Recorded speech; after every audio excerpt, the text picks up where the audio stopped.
crediário do MRT, sou doutorando aqui na Ciências Sociais da UFRN. Agradeço muito pelo convite e a presença de todo mundo.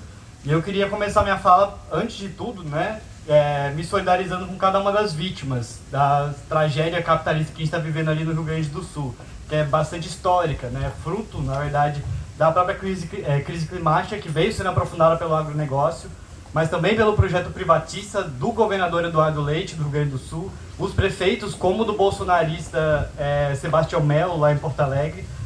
E com esse debate a gente inclusive vai poder entender por que o arcabouço fiscal do governo Lula não tem como fazer com que a prioridade nesse momento seja um plano de emergência para as famílias atingidas e que reconstrua as cidades, né? Solidarizar também com as vítimas nas enchentes ali no Maranhão, que está acontecendo agora também, são mais de 30 cidades alagadas. Em segundo lugar, saudar fortemente a greve dos professores, dos técnicos e de cada curso que votou greve nas suas assembleias de base, como as Ciências Sociais, né? Eu também sou licenciando ali nas Ciências Sociais, o curso de Pedagogia, de Teatro, né? De História, alguns outros também estão em greve, né?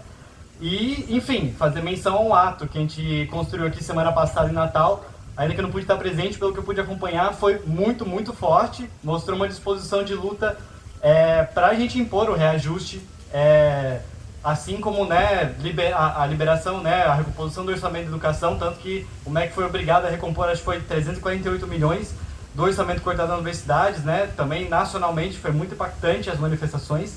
Então, inclusive essa recomposição é uma conquista importante, ainda que a gente sabe que é muito pouco ainda, frente a tudo que foi tirado das universidades e da educação desde o governo Dilma, mas mais ainda pelos governos Temer e Bolsonaro. Saudar também aqui a luta dos terceirizados da UFRN, que fizeram uma manifestação unificada entre o pessoal da limpeza, do canteiro de obras, e que junto com a paralisação dos motoristas estão lutando novamente contra as empresas e contra a reitoria que todo mês está atrasando o salário deles, né? Eu acho que é muito importante aqui nessa mesa de hoje a gente poder debater por que debater o arcabouço fiscal significa debater pelo que a gente luta e dessa forma poder batalhar para a gente desenvolver e massificar a greve que está acontecendo agora aqui nas federais, né?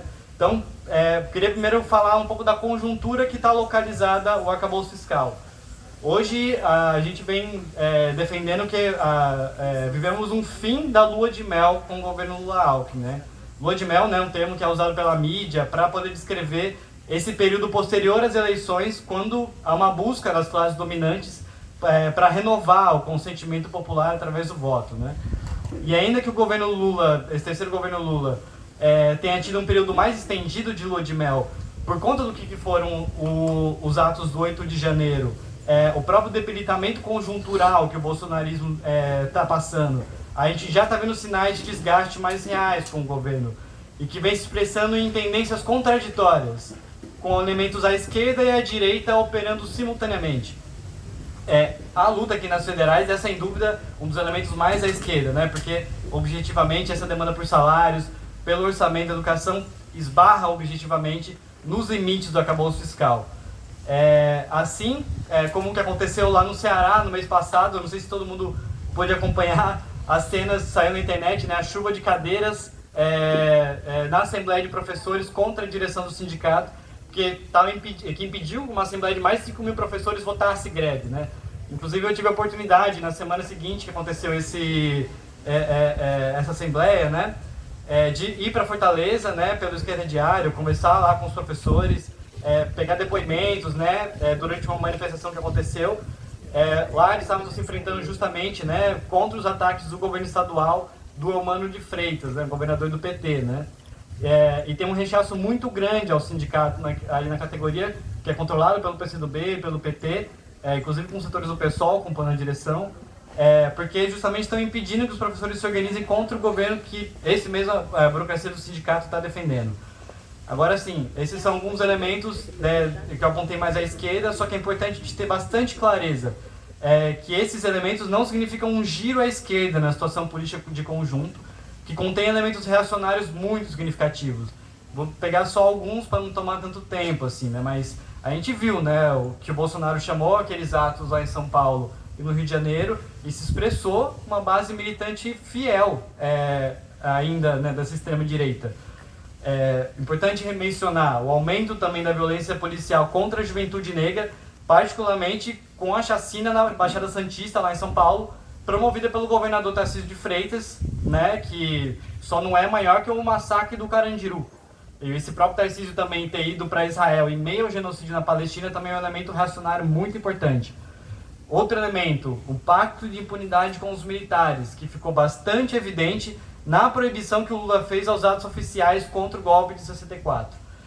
E a própria situação agora no Rio Grande do Sul, que tem um elemento da esquerda muito importante, que é toda a solidariedade da população, se articulando por grupo de WhatsApp, por stories, para organizar as respostas, socorrer as vítimas, organizar os mantimentos do Vaz e cuidar dos abrigos, é um elemento muito importante.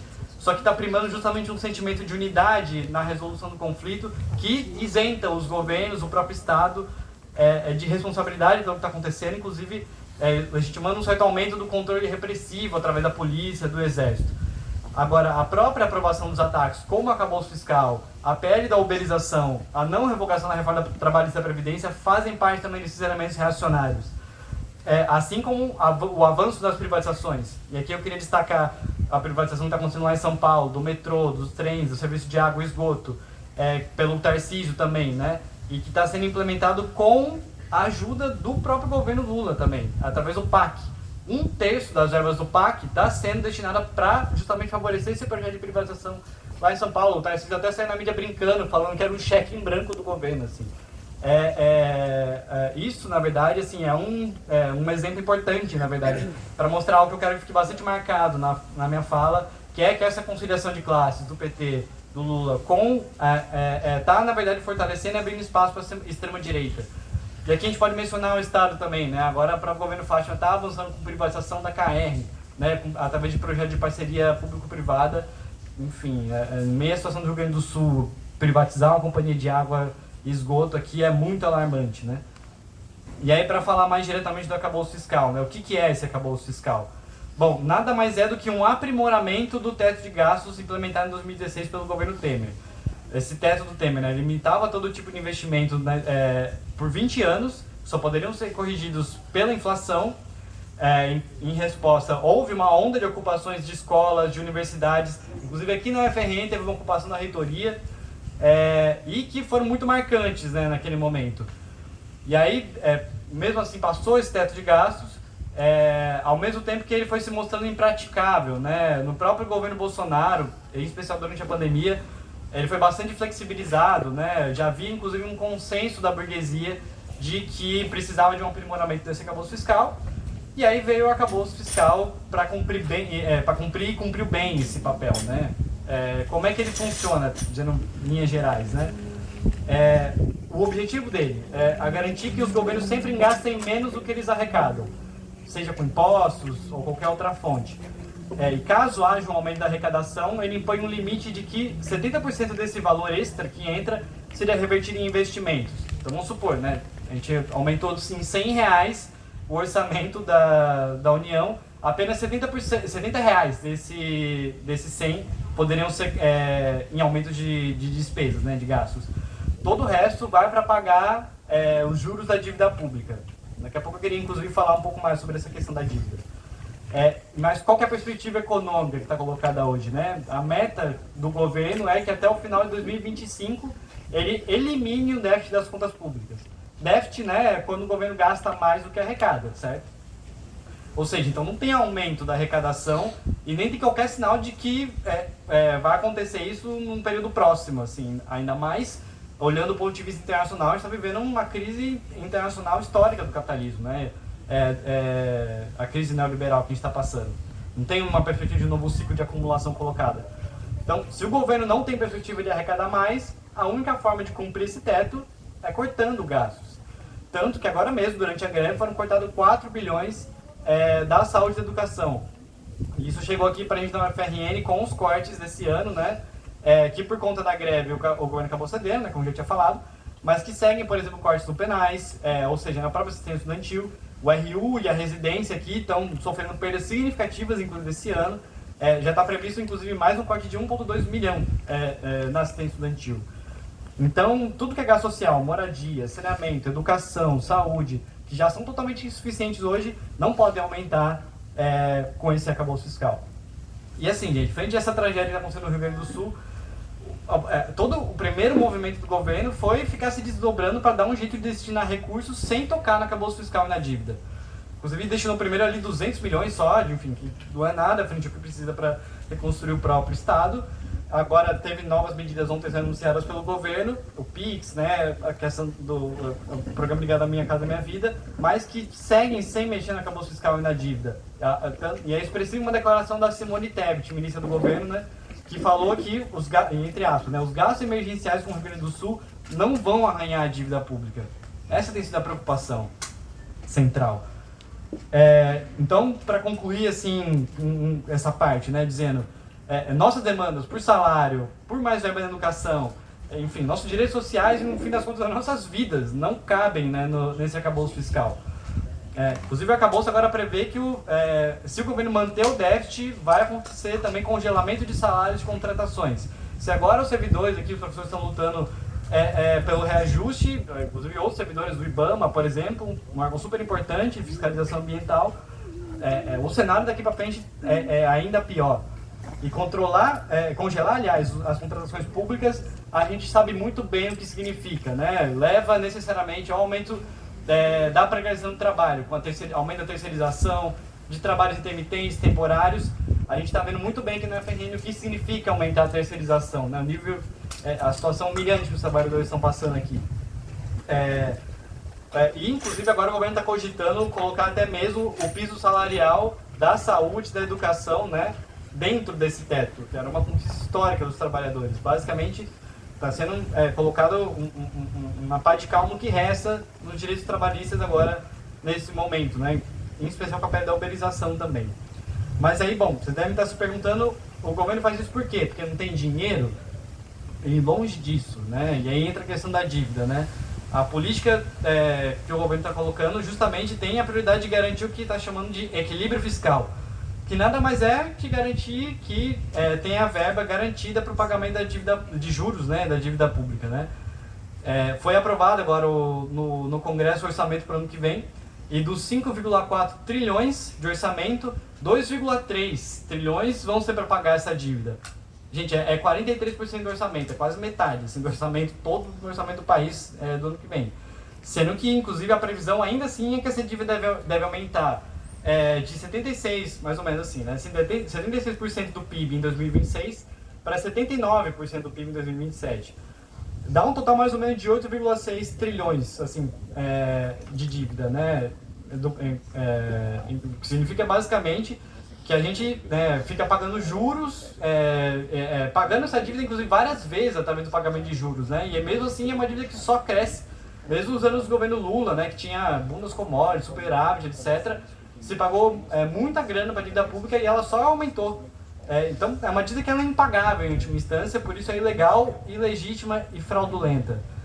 E como que existe uma dívida desse tamanho, né? Os governos, né, eles emitem dívida para poder favorecer grandes empreendimentos burgueses, né, desenvolverem a própria produção e enriquecerem basicamente os capitalistas às custas de verbas sociais.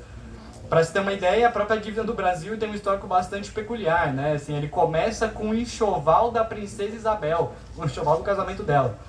E um outro elemento é que a própria abolição da escravidão impôs que o Brasil pagasse uma dívida altíssima para a Inglaterra. E assim, são coisas que a gente está pagando até os dias de hoje, em última instância, né? Olha que loucura, assim, como funciona essa dívida, né? E quem que ganha com ela, né? Bom, ela basicamente é composta por títulos emitidos pelo governo, certo? E quem controla esses títulos?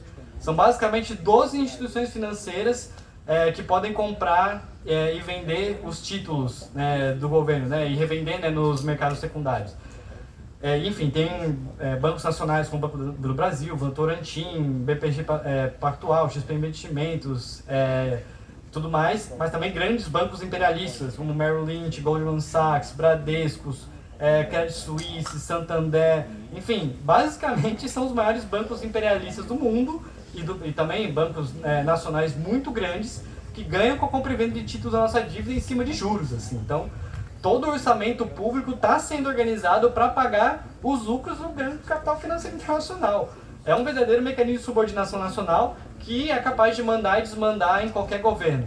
Então, a gente não pode baixar a cabeça para o discurso de que temos que estar preocupado com o equilíbrio ou a responsabilidade fiscal, porque justamente é um mecanismo que faz com que sejam os trabalhadores que paguem pela crise que a burguesia e que os próprios capitalistas geraram. Se a gente quiser encontrar uma solução radical para os problemas estruturais da vida da classe trabalhadora, do povo negro, né, como a situação de precarização da vida nas comunidades, nas favelas, da falta de saneamento, de moradia, enfim, o conjunto dos problemas das mulheres, o conjunto dos setores explorados e oprimidos, a questão da dívida pública vai se colocar em primeira ordem. E desde já a gente precisa se organizar para defender o não pagamento da dívida pública, né? Para quem fazer, inclusive, que sejam eles os capitalistas que paguem pela crise. E aí, para ir concluindo, eu queria dizer que, inclusive, é fundamental que seja bastante claro, né, e contundente para a gente nesse momento, na nossa greve, a luta contra o arcabouço fiscal, como parte, inclusive, né, da nossa luta pelo reajuste, né, pela recomposição integral do instrumento de educação. Ainda mais frente à proposta do governo ontem, né, que está tentando dividir, inclusive, professores e servidores na negociação, e mesmo assim, propôs 0% de reajuste para esse ano, para os professores. A gente, inclusive, do Esquerda Diário, né, do MRT, o pessoal da Juventude Faísca, né, achamos que é necessário que em cada assembleia, de cada setor, a gente tenha que debater como fazer para massificar essa greve que a gente está vivendo nas universidades, nos institutos federais, batalhando para unificar elas nacionalmente.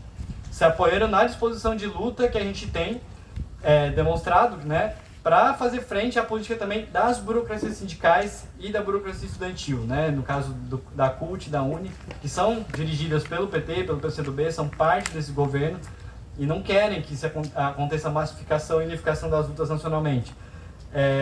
E para isso é necessário justamente desenvolver os comandos de greve que já estão existindo, mas também seria muito importante que existisse uma coordenação, um comando nacional de delegados das greves em curso, para que elas possam tomar os rumos da mobilização e poder, enfim, impor de fato um plano que a gente possa batalhar para massificar nacionalmente. E se apoiando bastante nos exemplos internacionais que a gente está passando hoje. Fundamentalmente, acho que não tem como não falar do momento histórico que a gente está vivendo com os acampamentos pela Palestina ao redor do mundo, assim, em particular nos Estados Unidos, na França, mas também começou aqui no Brasil, né? Teve acampamento na USP, também agora está tendo no Maranhão. E assim, gente, é uma coisa que é totalmente histórica, né? São jovens que estão dispostos a, enfim, se enfrentar com o seu próprio Estado imperialista, com a repressão policial. Já são mais de 2.000 presos nos Estados Unidos. Na França também tem vários presos, né? Uma perseguição, inclusive, contra jornalistas e tudo mais, que estão defendendo a causa palestina. É uma exposição de autossacrifício e solidariedade a um povo oprimido em outro país, em outro canto do mundo, né? Que é muito potente, assim, para a gente pensar as nossas lutas hoje, né? O próprio historiador Kevin Anderson, né? Um historiador marxista bastante importante, que viveu, inclusive, a luta estudantil nos Estados Unidos contra a guerra no Vietnã, fala que não viu, desde aquela época, não via nada parecido. Então, para a gente ter proporção da magnitude dessa luta estudantil que está acontecendo ao redor do mundo. E também falar do exemplo da Argentina hoje, da luta que está acontecendo lá contra o governo do Milei, né? Que está querendo impor um ajuste ultra neoliberal bastante ferrenho, basicamente um laboratório de um ajuste neoliberal que, enfim, está sendo testado pela burguesia mundial, digamos assim, pelo próprio FMI, inclusive aplaudindo os ataques do Milei, com a lei de base, né, a DNU e tudo mais. Mas também está tendo uma resposta bastante forte da classe trabalhadora, que está mostrando tipo, como é um sujeito capaz de, inclusive, impor uma mudança nessa situação, na correlação de forças hoje, se emerge como um sujeito político nacional, né? Lá, inclusive, agora eu esqueci qual foi o dia, mas foi semana passada, agora, nos últimos dias, teve uma paralisação nacional muito forte, assim, o pessoal até brinca lá que não tinha uma mosca nas ruas da Argentina, de tão potente que foi a paralisação dos trabalhadores. Mostra isso, assim, aqui no Brasil também, tranquilo, também a gente tem que se inspirar nisso, batalhar para resgatar a unidade da classe trabalhadora com os movimentos sociais, colocar esse setor como um sujeito político nacional para poder enfrentar o arcabouço fiscal e os ataques que estão colocados hoje, né? Inclusive, particularmente pensando no exemplo também está acontecendo na Argentina, do ponto de vista da esquerda, né? Que existe lá uma esquerda socialista muito importante, né? Que está organizada na Frente de Esquerda dos Trabalhadores Socialistas, que tem 5, inclusive, deputados nacionais, né? a Miriam Bregman, Alejandro Vilca, Christian Castilho, Nicolas Del Canho e Romina Del Pla, né? 4 deles, né, são militantes, inclusive, trotskistas, né, marxistas, né, do PTS, que é a organização irmã da MRT lá, que inclusive estão sendo, na mídia de lá saiu uma matéria falando que a esquerda socialista é 5, mas parece 100, para expressar um nível de ruído, de barulho que esse setor está causando justamente lá no combate à extrema-direita, né? E através do próprio sindicalismo combativo, se enfrentando com as próprias burocracias sindicais lá para organizar a classe trabalhadora e defendendo justamente um programa de ruptura com os capitalistas, de enfrentamento com os planos do FMI, e diretamente defendendo o não pagamento da dívida pública para poder enfrentar até o final a crise que está acontecendo na Argentina, para poder que seja também os capitalistas que paguem pela crise lá. Enfim, eu acho que é muito inspirador também para a gente pensar como é que a gente vai construir aqui no Brasil também uma esquerda socialista com independência de classe, que confie na força da classe trabalhadora, em aliança com o movimento negro, o movimento de mulheres, o movimento indígena, para enfrentar os interesses capitalistas, para dar uma resposta para a crise climática, para a crise que a gente está vivendo, se colocando na linha de frente do combate à extrema-direita, mais sensivelmente colocando a necessidade de superar o projeto de conciliação de classes do PT pela esquerda. Porque só assim a gente de fato vai poder enfrentar essa política, como eu estava dizendo, de conciliação que está fortalecendo e abrindo o caminho da própria extrema-direita. Mas era isso que eu tinha preparado, sobrou um pouquinho de tempo, mas agradeço muito e queria deixar essa contribuição.